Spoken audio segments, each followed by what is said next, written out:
With its golden domes hugging the skyline, this Russian Orthodox cathedral wouldn't be out of place in Moscow or St. Petersburg.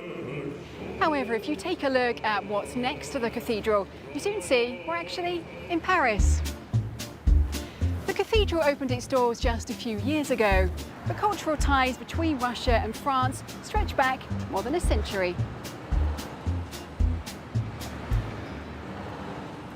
In the aftermath of the Russian Revolution, more than 1 million Russians emigrated. They were to leave their mark in the arts, science and public life of the countries they arrived in. Around 50,000 Russians, known as white émigrés, settled in France.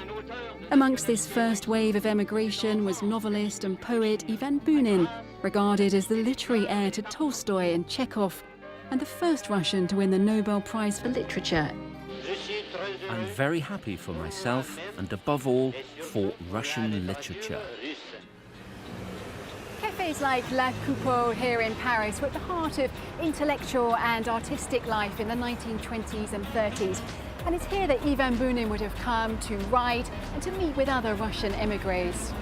I've arranged to meet Anna Lushenkova-Foskolo, an associate professor in Russian literature and author on Bunin. In one of his novels entitled In Paris, he mentions this cafe, La Coupole, and it's here that a couple of his heroes have a romantic evening. We know that Russian writers that preceded Bunin, like Tolstoy and Dostoevsky, were extremely popular in France and abroad.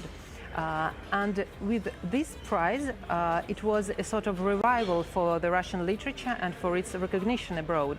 So I think that the writing of Ivan Bunin had acquired something new during the years that he has spent in France, and it's the importance of nostalgia in his writing, the importance of Russian themes.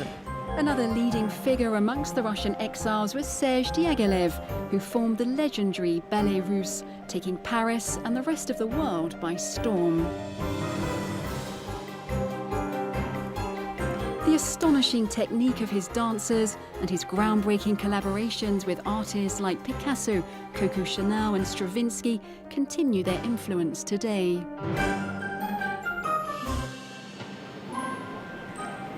At the Chaillot Theatre in central Paris, they're preparing for a production of Nijinsky the Woman, and I've been allowed to sit in on rehearsals.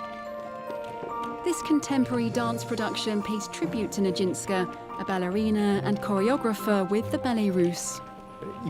The Ballet Russe created a new style of physical choreography which completely changed the way dancers held themselves. The dynamics, the positioning, the power of each gesture. It was completely new.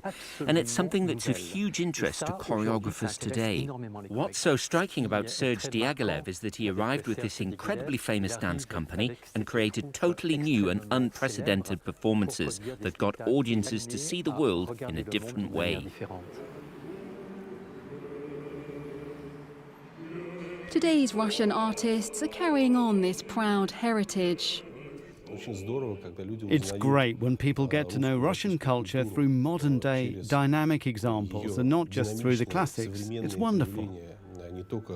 Culture is always a dialogue, an exchange of ideas, an exchange of values.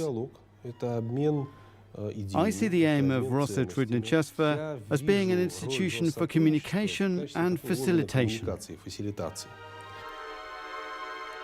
Based in Moscow, Yuri Bashmet is a conductor and violinist who performs in concerts around the world.